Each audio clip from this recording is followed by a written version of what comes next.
All right, check out those holes. This is Jared again, continuing with the built-in shelves project. So let me show you some things I've learned and the progress I've made since the last video. I think I had already cut these or cut one of them during the last video, so I got the second one cut. And you'll see, obviously, there is not, that tool that I'm using, that little cutout tool, you know, it's a little bit hard at points. I don't know if there's inconsistencies in the drywall or maybe it's the operator. I do notice when I'm cutting down, I think it was down, I can't remember now. I think it was just the drywall because sometimes it's hard to cut in one direction. You definitely want to go counterclockwise because of the way the tool spins. Anyway, so those are the two holes on this side. So I started on the other side, working on the ones I'm going to put in this room. So I got 3 holes, and then I have some lines you can see that I'm going to cut to get the real shape. So let me mention a few things. First of all, I know I said don't use the shop vac. I'm back on the shop vac. It's definitely better. It does spray a little bit into the room, but if you don't use it, boy, that stuff sprays even more just from the tool. And it's like, you know, powdered sugar or flour or whatever you want to call that drywall dust gets around. So I would close up all the doors in the house. So we've done that. So let me tell you, I cut these 3 holes to kind of see what I was looking at. You know, I looked in with the flashlight from the other end. Sorry, let me get you down here. But you got to still kind of cut holes to see what's going on. I couldn't tell where exactly the studs were. You can see I'm going to have a big one in the center, smaller one. Those ones on the sides are about 14 inches wide. And the reason I did that, I just cut this hole first because I was like, well, I want to start in the corner, but I didn't think about it. There is less room between the studs on this one. And so I wanted to maximize, excuse me, I wanted to get as much space as I can for storage. And there's plenty of room between the studs, I think about 21 inches in this one and also on this one. But I would rather have some kind of symmetry. So I got 14 inches on each side, even though I have room on this side to go 20 or whatever is in the middle. I have that much room on this one too. Now I do have, if you can see those 2 lines right there in the middle, that's where the stud is. And that's about, I think, 5 inches. I got lucky on that hole right there because I cut that hole thinking, oh, you know, I could feel where the stud was, and I'll leave a lot of room for it. I was going to have about 3 inches there, but I want these shelves to be as deep as possible, meaning when you go in, you can go back about 15 and a half inches or so. I didn't even measure it, but I know it was 13 on the other side. But on this side, I'm going to be able to go back, you know, almost, I guess, all the way to that drywall instead of bumping into the stud. And the reason I had to adjust over here is because I got this hole before I even realized where that stud over there was. I got plenty of room before this stud here. I got a couple inches till the stud, but that stud's not lined up perfectly. So in order to go all the way back with the shelves, I had to basically leave some space here.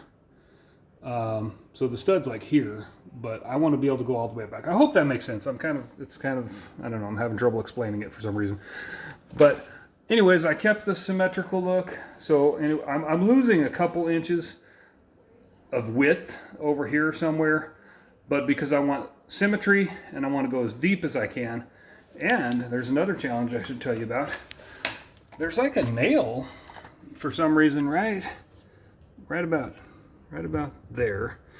And well, I can show you. I got a little camera here. Hopefully you can see it. I can't even see what you're seeing. Sorry. So see my shoe there. I don't know. It's there somewhere. I don't know if you can see that nail, but there's a nail and like some kind of reinforcement. It's like a circular shape. So there's a little circle in there. And I'm thinking, I don't know if I'm gonna be able to cut through that.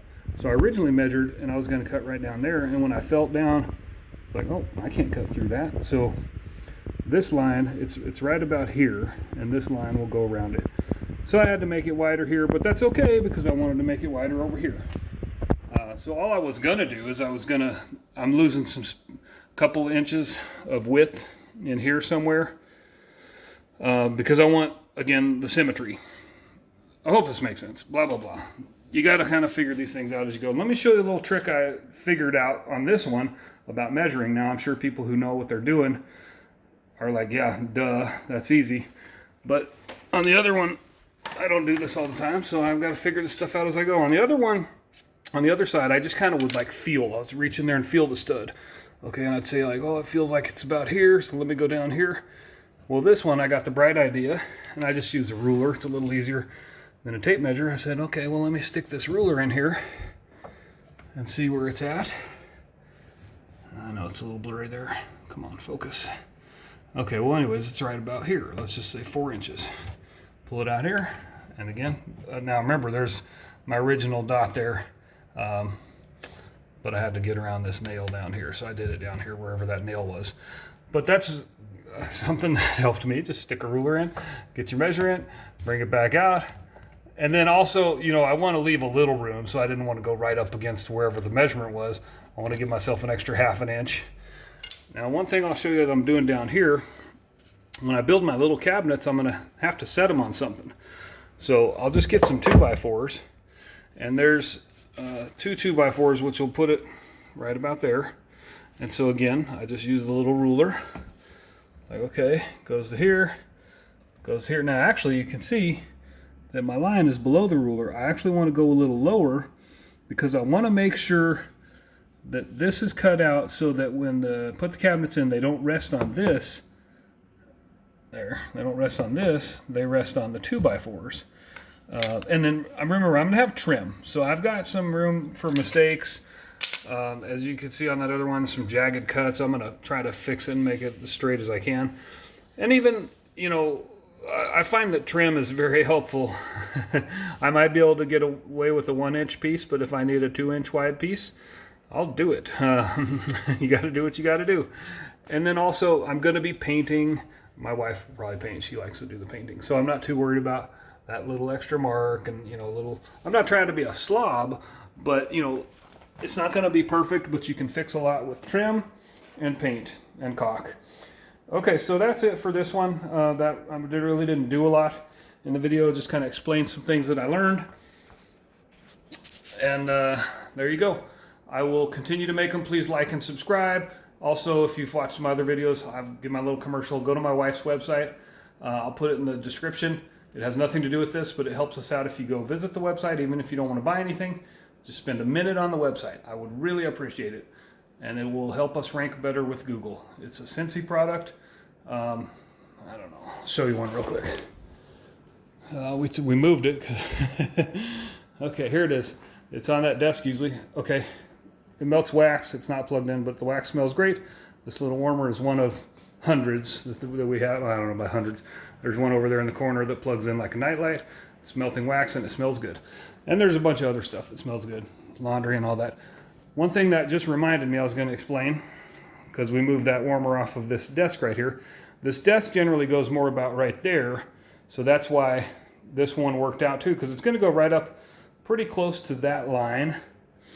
And then that does leave us room if I decide to. I don't think I will though. I could put another shelf built in on the other side of this little wall. But we'll see, because I won't really have symmetry if I do that on that side. There's the boxes that we taped over those other holes. We have a 4-year-old and a 2-year-old. Shockingly, they didn't mess with it if we taped that cardboard up there. So I'll have to get some more out here. They're at daycare. So I got to get this done while they're gone. Okay, that's it for now. Thanks for watching. Like and subscribe, blah, blah, blah. And stay tuned, and I'll show you the rest of it. After I get these cut, okay, I'm still rambling, trying to close up. I'll cut these holes. I know I said this a couple videos ago. I'll make the measurements. Then I'll go to Home Depot. They're going to make some cuts for me when I buy the 4x8 piece of melamine MDF. So there you go. I'll be back in touch after that. Okay, have a good one.